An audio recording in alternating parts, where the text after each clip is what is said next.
I want you to take just a minute. At the top of your outline, it says, write down 3 things you do every day, or several times each week. I want you to write down 3 things that you do every day. Don't think too hard about this. It's not rocket science. Just put down 3 simple things that you do every day.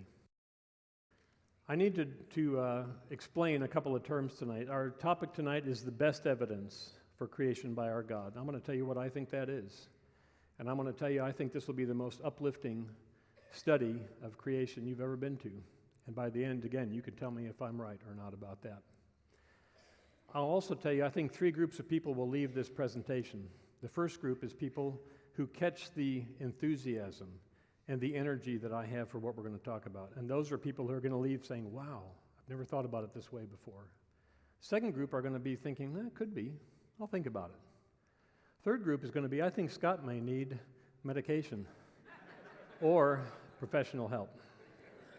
Could be.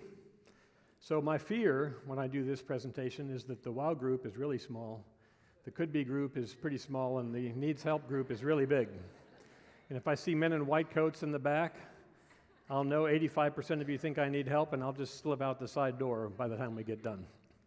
I will consider this evening a failure, a personal failure on my part, if you're more or less evenly distributed. My goal is that a vast majority of you catch a fire that I have for the topic we're going to talk about tonight, because I think this stuff is really cool.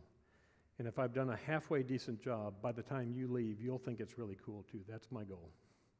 I want to define a couple terms. We are Fellowship Bible Church. We teach out of the Bible here. This session is not heavy on the Bible at all. So I need to define a couple terms. Special revelation, and we're working down the top of page 1 of your outline. So the first blank there is special revelation. And we're going to define this simply as this: what God has chosen to state specifically to us in His inspired word, the Scriptures or the Bible. This is the black and white of the Bible, is special revelation. They're words that God has given to men, maybe women, we're not altogether sure on all the books, but He's given them to somebody to write down, and they've been faithfully written down, and they've been inspired directly by the breath of God. Then there's another topic, another kind of revelation called general revelation. And I find that this is not as well known, and frankly, my conclusion is that we don't give it enough credit. And so our presentation tonight is going to be largely based on this, general revelation. It's a very scriptural concept, and what it means is the evidence that God has left and continues to present to us that we can observe ourselves in and through what He's created that testifies to Him and His greatness. So you have all that on your outline. This is general revelation. There's no words, there's no black and white. It's just out there. And I'm going to tell you it's everywhere. It's inescapable. And that's what I want you to catch with me tonight. The concept of general revelation, even though we're not drawing it, we're not teaching scriptures when we talk about it, is very scriptural. The 2 go-to passages for me in the Old Testament is Psalm 19, 1 through 4a. I happen to use the web version. I like that version for this passage. The heavens declare the glory of God. The expanse shows His handiwork. Day after day, they pour out speech, and night after night, they display knowledge. I love verse 3. There is no speech or language where their voice is not heard. That means no matter what language you speak, all this evidence is there. It's plain. It can be interpreted by anybody in any language to understand that it testifies to God. Verse 4, their voice has gone out through all the earth, their words to the end of the earth, end of the world. That's Psalm 19. In the New Testament, Romans 1, 19 and 20, I pulled this from the New Living Translation. People know the truth about God because He's made it obvious to them. This is Paul writing. For ever since the world was created, people have seen the earth and sky. Through everything God made, they can clearly see His invisible qualities, His eternal power and divine nature, so they have no excuse for not knowing God.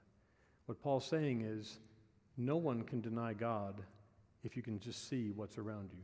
No one should be able to misinterpret that. So we've got Old Testament and New Testament. This is the support for the concept of general revelation. Now, canned goods.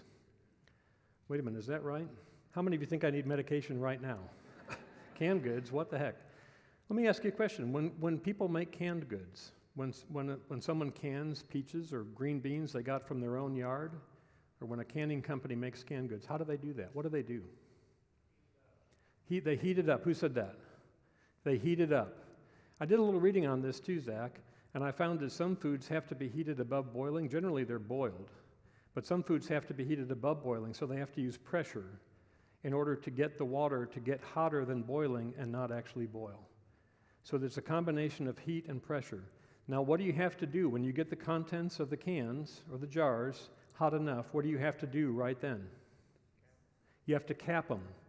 And they have to be what? They have to be sealed really, really well. Because you've killed all the things that are living. It's still organic in the can, right? It's still organic, but you've killed everything that's living in there. So you've got to seal it up. So that's what we do to make canned goods. We use heat and pressure. We kill everything that's living in the contents. Then we seal or isolate the jar. It lasts forever, at least for a very long time. It may not taste good. 100 years later, we've found cans that were like canned 100 years ago. They don't taste very good. I've never tasted it, but I'm happy to take their word for it. They don't taste very good, but you know what? It won't kill you because there's nothing actually living in there. How does it go bad? How does a canned good go bad?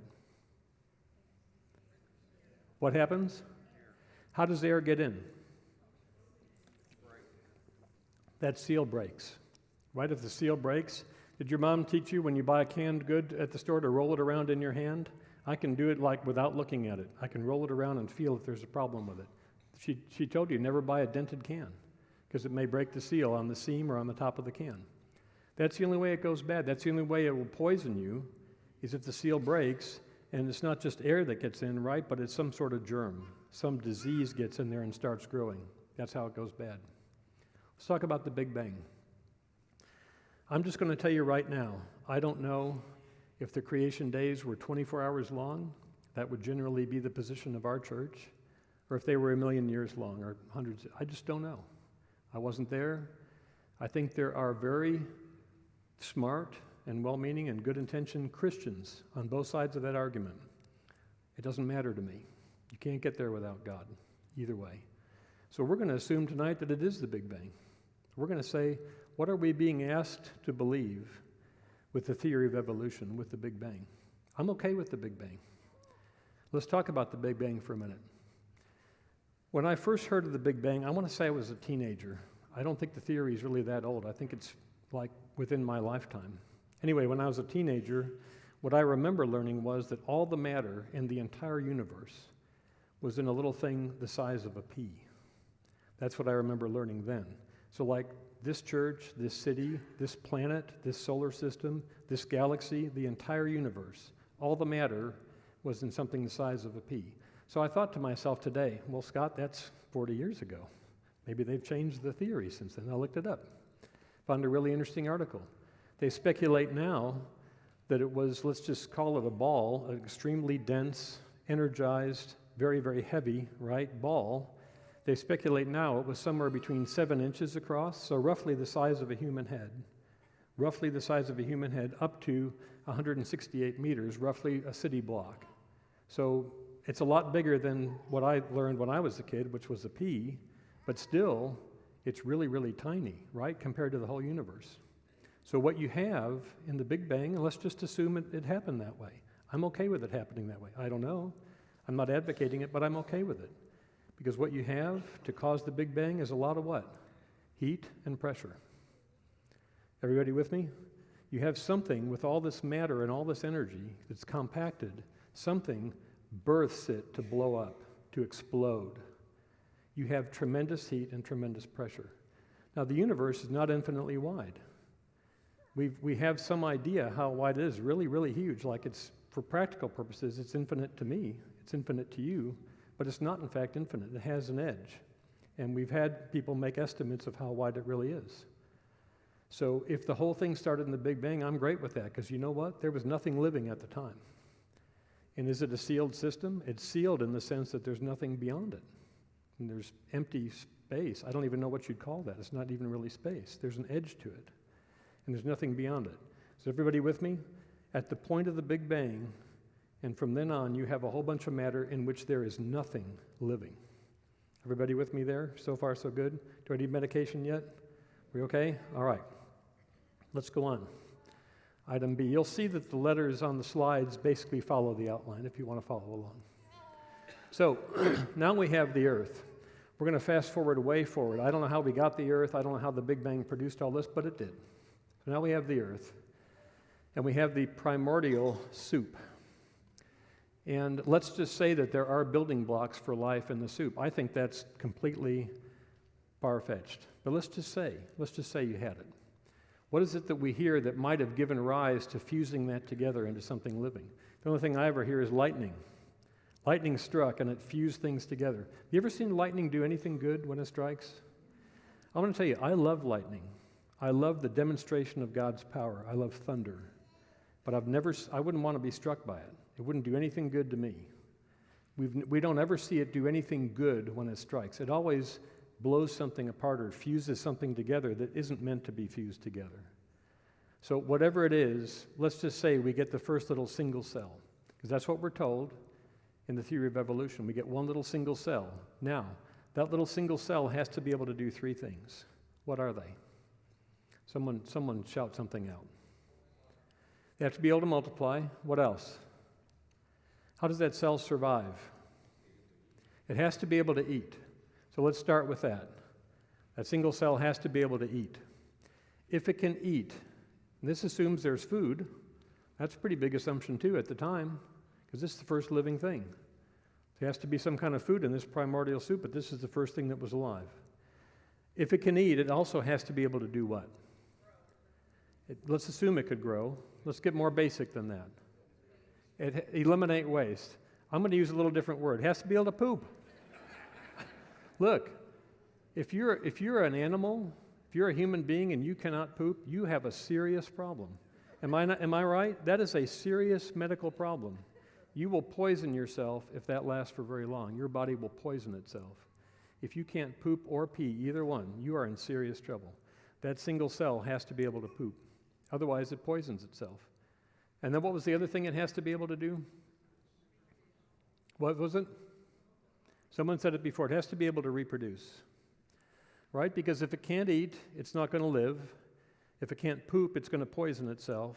And if it can't reproduce, it never mattered. It never mattered. You had one, and then it was gone, and that was it. And no one knew about it because we're not here. Unless it can do all three of those things.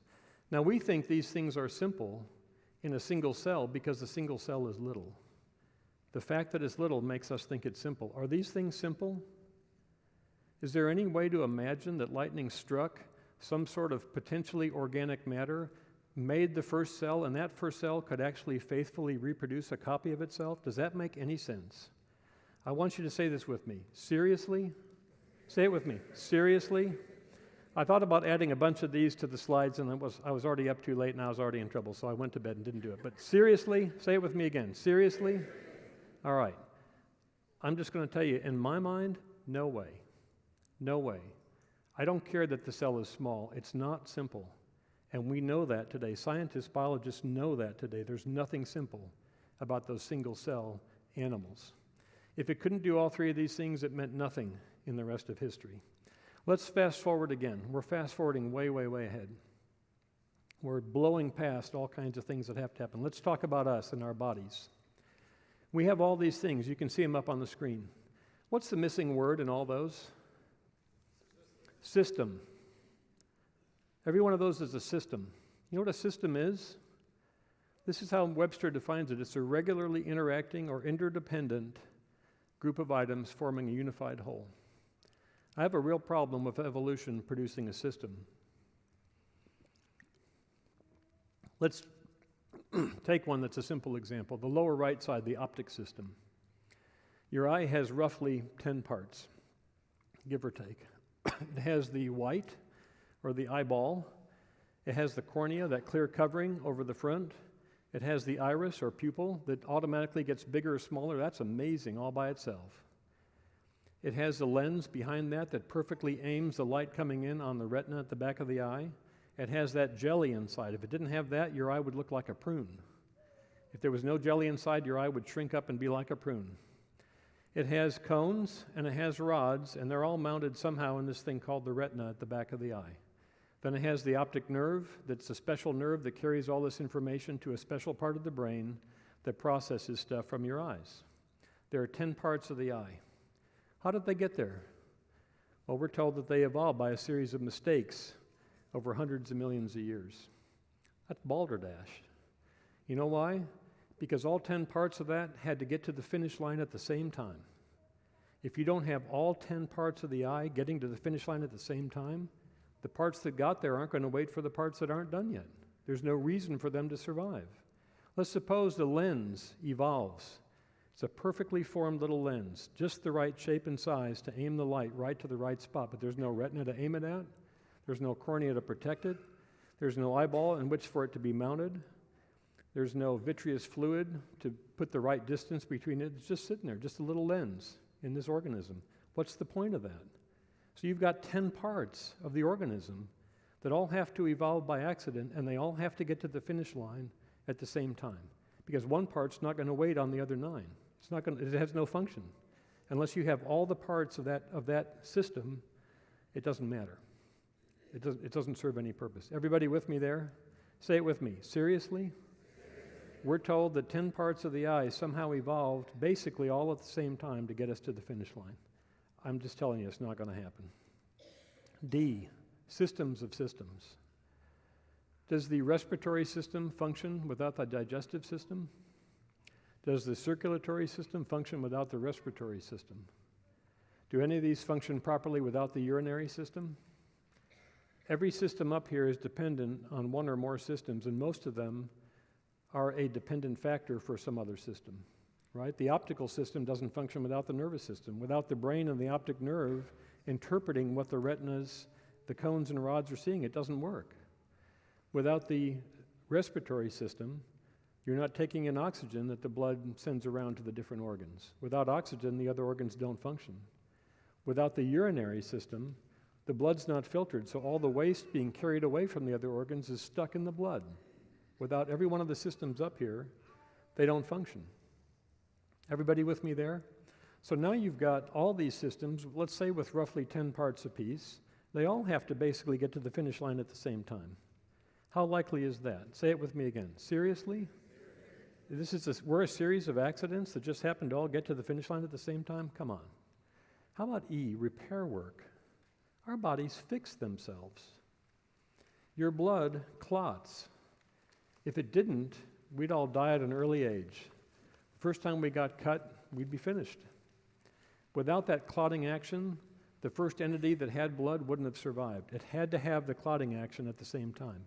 We break a bone, it grows back together again. It may be dysfunctional, it may be deformed, it may be twisted the way it grew back together again, but they, all by themselves, they grow back together again somehow.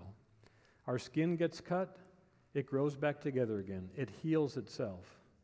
Our bodies do repair work. How many of you are in engineering and you'd like to come up with a machine that fixes itself like that? We have yet to do anything like that. We can't even come close to that. But our bodies do that automatically. And we kind of take it for granted because it happens every day, whether we're paying attention to it or not. All these systems that are up here, there's one more system. What is it that's missing? Somebody say it. There we go. Who was the brave soul that said that? Okay, the reproductive system. Let me tell you something. Reproduction is a big deal to God. It's a big deal to God in lots of ways. Let's look at a couple things. The reproductive system, as unlikely as the other 10 systems are to have evolved, the reproductive system is far less likely to have evolved. Do you know why? Because you have to have 2 complete systems, each one with roughly 10 parts. Parents, don't worry, I'm not going to name off the parts. You're safe. The female and male reproductive systems each have roughly 10, 12 parts. You have the same problem as you have with all the other systems in the body. They all have to evolve and get to the finish line at the same time. But on top of that, they have to evolve and get to the finish line together. 2 completely separate systems have to evolve and get to the finish line together, and they have to function together. They have to accidentally evolve with all their parts and just happen to fit together to accomplish the purpose that God's given to reproduction. How likely is that? Let me tell you something. It's not just half as likely. That's not how the math works. I'm not going to put the math up here because I promised there wouldn't be any big math. But if it's 0.000, let's just say it's 20 zeros is the chances, 0.0001 out of 100. You take those two numbers, you multiply them together, that's the chance. It's 40 zeros. It's 40 places further. It's double the number of places further away from the decimal point is the chance of having two systems that just happen to evolve, and then on top of that, they have to fit together. I don't know what the chance of that is. You know what I think the chance of that is? Say it with me. Seriously? That's what I think the chance of that is. It's nil. We're being asked to believe an awful lot in the theory of evolution, a lot more than I'm willing to believe, especially since I happen to know God. I want to show you how important reproduction is to God. In Genesis chapter 1, verse 11, he says, "Let the land sprout with vegetation, seed-bearing plants, and trees that grow seed-bearing fruit. These seeds will then produce the kinds of plants and trees from which they came." We're 11 verses into the Bible, and God's talking about reproduction. He's talking about having made plants that bear seeds that reproduce themselves. Now, we take it for granted. Of course, an apple tree produces apples that produce apple seeds that produce apple trees. That's a big deal. There's no reason for us to imagine that could happen by random chance. That's a big problem for the very first tree that grew. That's a big problem to get there, where it can bear seeds that faithfully grow another apple tree that produce more apples. Everybody with me? Do I need medication, or are you guys with me? Okay, this is a big deal to God. I want you to look at this. Same chapter 1, verse 21. God produced every living thing in the water and every sort of bird, each producing offspring of the same kind. I love how interested God is in the fact that what he created recreates itself. It reproduces itself. That is not a mistake. We take it for granted because we know that's how it works. It's amazing. It is amazing, everyone, that these species reproduce themselves. That is a big deal. One more. God made all sorts of wild animals, so now we're talking about animals that crawl on the ground, each able to produce offspring of the same kind. What happens in reality fits perfectly with the Genesis 1 account of creation, and I don't think you can get there by a series of random accidents. I don't care how many hundreds of millions of years you have, you're just not going to get there accidentally. I want to show you some pictures of some little living things, some little non-living things, and some great big things, because we're familiar with our complexity, right? We have some idea what's inside our bodies. We learn it in high school and we learn it in college. We dissect a cat, we dissect a frog. We're familiar with machines that are our size or inanimate objects that are our size. But I see a bug, like if I see a little black ant, even a big black ant, you know what it looks like to me? It looks like 3 little plastic balls and 6 little plastic things, little plastic rods sticking out. That's all I can really see. You understand what I'm saying? They look simple because I can't see the detail. I look in the sky and I see stars and they look like LED lights. Isn't that weird? You go back 200 years and there were no light bulbs at all. Today I think they look like LED lights. That's what they look like. They look like perfectly round bulbs up there. There's nothing perfect about this stuff. Look at this. This is a chameleon embryo. I presume it was in an egg if it's an embryo. It's a chameleon. They've stained the bones red, and they've stained the cartilage blue in this picture. And I want you to notice this was taken by a woman in the UK. We're going to come back to the countries later. This is a ladybug's foreleg. This is taken by someone in Italy, a ladybug's foreleg. Does that look simple? Does that look random? Does that look like it just happened to get there because of a few mistakes over a few hundred million years? Not to me. That's the ladybug's. This is the adhesive pad that lets them walk on the walls and walk upside down, taken by someone in Germany. Look at that. Now, if I saw that ant in my kitchen, I'd smash it. I would. But is that simple? Is that a simple creature? That ant's carrying a larva in those pinchers, like I'm just waiting for it to snap it in half, but it doesn't. Look at the complexity of that. This is taken by someone in Norway. I like this guy. This is a male Phidippus insignarius spider. And it says in the text that accompanied this photo that he's doing a courtship dance. It says that he raises his front legs and he shuffles from side to side. So guys, how many of you are interested in some romance tonight? When you get home, I want you to say, "Hey, honey." Just try it out, I'm telling you. What have you got to lose? What have you got to lose? This is taken by someone in the UK. Someone in the UK took that one. This is an early development of the garlic bulb, taken by somebody in Iran. You know, we in the U.S., we don't have a corner on this stuff. We don't have a corner on this stuff. People all over the world have taken these images. Here's some little non-living things. This is something called cacazenite. I don't really know what that is. I looked it up. It looks like it's just something that appears in quartz and jewels. Sometimes it's part of other things that are mined that are made into jewelry. It's pretty cool looking. Oh, I missed that. It's taken by someone in Spain. You know what this is right here? This is a crystalline ingredient called tartrazine. It's the main ingredient in yellow food coloring. That's yellow food coloring. You see mostly hues of yellow and bright orange, but some green, some blue, and even some purple. And I looked this up. Anyone like Mountain Dew? You're drinking that. Yellow Peeps that'll come out around Easter time? Yellow Peeps, made with that stuff right there. That's taken by somebody in France. This is really tiny. I don't know what the scale is. This is silicone nanocrystals, taken by someone in the Czech Republic, Eastern Europe. This is cool. Anyone ever eat one of these? You know what? You have. It's vitamin C. That's vitamin C crystal, taken by somebody in Mexico. Do you see complexity in all this stuff? Is there anything simple about anything we're looking at up here? There's nothing simple about it. The fact that we can't see that detail doesn't mean it's not there. It's there, and it's there in everything. And there's complexity, and there's order, and there's structure to all these things. That's just a soap bubble, taken by somebody in Greece.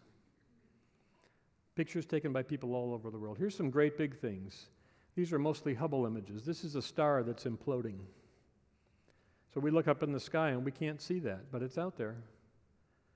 I don't really have time to read all the text on these. This is a star labor and delivery room. These are birthing stars. And I want to say that the fine print up there says this is 7,000 light years from the Earth, if I've got the right slide. Yeah.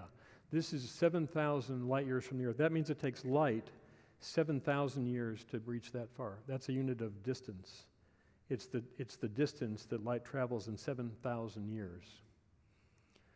This is another star birthing ward, and this shape that you see up here from one end to the other is 3 light years long. It takes light 3 years to get from one end of that to the other end, and that's birthing stars also.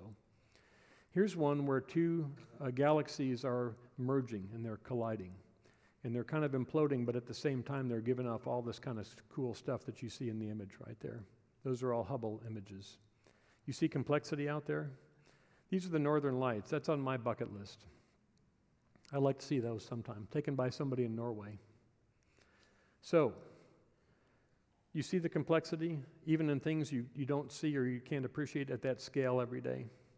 When we think of evolution, what are we usually talking about? Evolution of what? Of what? Of humans or life. When we talk about evolution, we're generally thinking biology, evolution of life. But what about all this stuff? How do we get matter, energy, physics, and chemistry? How do we get that matter, whether it's the size of a soccer ball or the size of a city block? If it's the Big Bang, and again, I don't know that it's not the Big Bang. I'm not here to take a position on that. But if it is, how did we get it? How did it get there? And who set it off? How did it go from being there, right, this big or a city block size, how did it go from being there to being set off? How did the Big Bang get set off? How do we get light, magnetism, and gravity? You know what? I'm scratching the surface here because I'm ignorant. I'm not a scientist. This is just stuff I learned in school, stuff we all learned in school. How do we get any of these things? The laws that govern all this. By mistake? Say it with me again. Seriously? That's what you're asking me to believe. Seriously? How about atomic and subatomic particles and all the properties that make them work and make them hold together into molecules? Now, if you had to pick just one thing as the best evidence in all of general revelation for God's creation, what would it be? What would you say it is? I'm going to give you the right answer here in just a minute. What would you say it is? Man. What about man? Just because we're here? Say it again. Who said that? Made in God's image. What do you mean by that, Tom?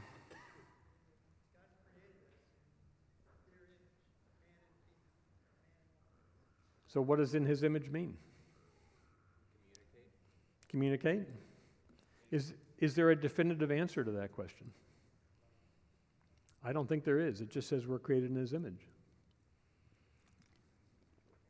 I've heard teaching on that, and that is where we're going to go. Let's go back to the context in Genesis. God spends 6 days doing what? If you're following in the notes, we're on page 3. He spends 6 days doing what? Creating. At the end of that 6 days, what did he create? What did he create at the end? Man. He rested after he created us, but the last thing he created was what? Hey, who said that? All right, that's right, Samson. He created man. That's the last thing he created at the end. At the time he created us, he said 2 unique things he didn't say about anything else he created. The first one is we're created in the image of God, just like you said, Tom. The second one is we're supposed to have dominion or rule over the earth or subdue it or something, whatever the translation is. Now, let's look at this word create. Because God just spent 6 days creating. I've heard let me go back to this slide for a second. He says we're created in the image of God. I've heard lots of teaching on what that means. I've heard that means intelligence, logic and reason, the ability to process structured steps. I've heard that it means a moral code, like a conscience, that we all have a conscience. But here's the thing I think is interesting. God just spent 6 days creating. And again, the Bible doesn't tell us which of those is what God meant when he says in his image. Maybe it means all those things. It probably does. But here's something I don't really hear out there in Christianity.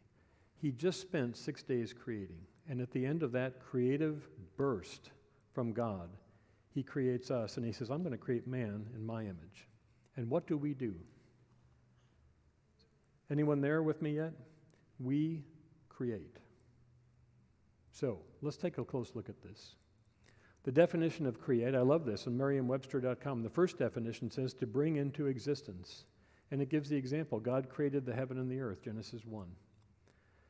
That means to bring into existence something that didn't exist at all, right? So this is talking about creating something from nothing, which is exactly what God does, but only God can do that. Definition number 4 is to produce through imaginative skill, i.e. to create a painting, or to design like to create dresses. So, before I go any further, I want to give you 5 cautions. Number 1, we're not God. Everybody with me there? We're not God. We're also not gods with little g. We're not even gods. We're subject to God. We're sinners. And we're in need of redemption from our sin.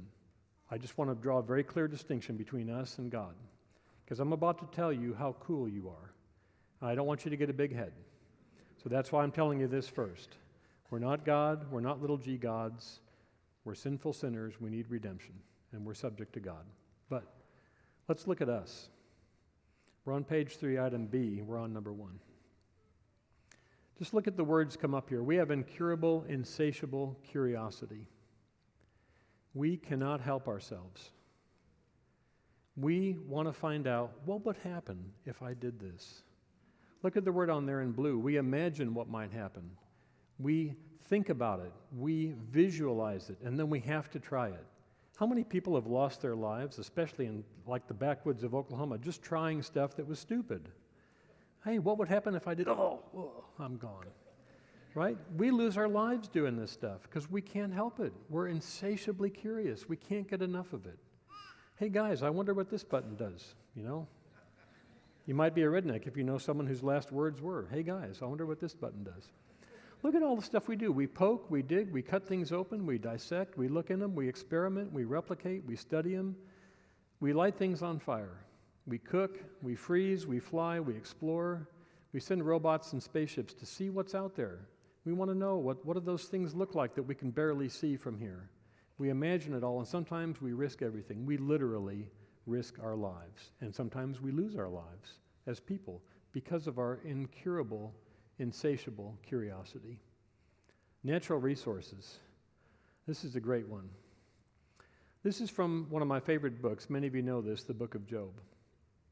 I find this interesting because in chapter 28, this book was written and the events happened somewhere around 3,000 or 4,000 years ago, somewhere in there. Maybe more than that longer ago, not any more recently than about 3,000 years ago. And so in chapter 28, focus on the white words with the underline. People mine silver, refine gold, dig iron, and smelt copper. 3,000 to 4,000 years ago, we were already specializing in these different kinds of metals, figuring out how to get the stuff out of the ground to make them, and then how to purify it so we could use them for something. Look at the next one. I love this. We shine light in the darkness. At that time, 3,000 to 4,000 years ago, how would someone shine light in the darkness? Did they have batteries and a flashlight? What was light? It was fire. It was a torch. Okay, so we're carrying torches, carrying fire around, because that's how curious we are. Is that a risk? You bet that's a risk. Look at the next line. They descend on ropes, swinging back and forth. You get the picture? It says we cut a hole in the ground, we find a cavern, and now we're going to go down on a rope. Now, if we're going down on a rope and we're shining light in the darkness, that means we're going down on a rope carrying what? Okay, this to me, if I picture myself doing this, it doesn't end well. Because I picture myself with the fire swaying back and forth, and pretty soon that fire touches what? The rope, and I better get down in a hurry. And once I get down, I have no way to get back up. I'm down, and that's it. This is the kind of risk we take, and this was written 3,000 to 4,000 years ago. Keep going down to the white words in their line. These are treasures no bird of prey can see, no falcon's eye observe, no wild animal has walked upon these treasures. No lion has ever set his paw there. People tear apart flinty rocks and overturn the roots of mountains, cut tunnels, and uncover precious stones. They dam up the trickling streams and bring to light hidden treasures. That's the stuff we do. Does anything else in God's creation do anything like that? My dog will dig in the backyard sometimes. Do anything like that? Not a chance. Say it with me. Seriously? We're supposed to be the next thing from the apes? Do they do anything like that? Are they even close? Do you see what I'm saying? We are a world apart from the next most smartest thing in all of creation. We are a world apart. That's number 2. Number 3, experimentation and research. We melt, we burn, we smash, we pulverize. You can read the words up there. We soak things, we dry them, we mix them, we separate them. We fuse them together, we layer them together, we sculpt, we shape, we do all this kind of stuff. We develop glue and adhesive to stick things together. Number 4, medical science and biology. Oh my gosh, I know we've got a few doctors in the group tonight. Oh my goodness. We dissect, we cut open our own bodies to see what's going on in there. We probe, we diagnose, we test, we drain, we treat, we relieve pain, we put somebody out so that we can do something really painful and they are not awake to feel it. We explore, we culture, we grow things that are bad so we can figure out how to deal with them. We perform surgery, we use radiation to fix people. We fuse things together, we graft things in that aren't part of their bodies that will grow in their bodies because we've figured out how to do that. We repair them better than they can repair themselves. We make artificial parts, artificial legs, artificial joints, artificial ears. We bolt people back together again. We figured out how to sterilize. We do all this stuff. Does anyone's dog do anything like this at home? Ever seen a gorilla operating in a hospital? Come on. Come on. We're not anything like the rest of creation. Say it with me. Seriously? Number 5, physical sciences. I'll just let you look at the words up here. Look on the right side. We convert matter to energy. We replicate. We analyze light and electricity. You can't even capture them. It's not like you can capture them in a test tube. They're there 1 second and they're gone the next. We figured out how to deal with that and how to utilize that. A super collider. You guys know what that is? It's like an 8-mile long figure 8 track. It's this huge, enormous piece of equipment. It takes, hundreds of acres. And the whole purpose of it is to shoot tiny, tiny, tiny particles and make them crash into each other and measure what happens. Now, who thinks to do that? We do. You know what the particle is that they're looking for with that? You know what they call it? The God particle. They're trying to figure out what happens when you bust this stuff apart in a way that's not the same as anything else we've done. I'm not the technical expert on that. I'm just telling you, People are the ones, we imagine what that might be like, and we put that stuff together. That's us. It's nothing else in God's creation. We send spaceships out.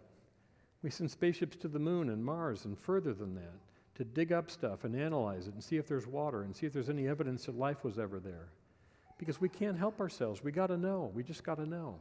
Number 6, technology. Unbelievable. We irrigate. We get water where there isn't water. We refine. We purify. We connect things together. We harness and generate electricity. We send information. We transport people and stuff. We control everything. We have control systems that control all these things that we do, all these big factories and things.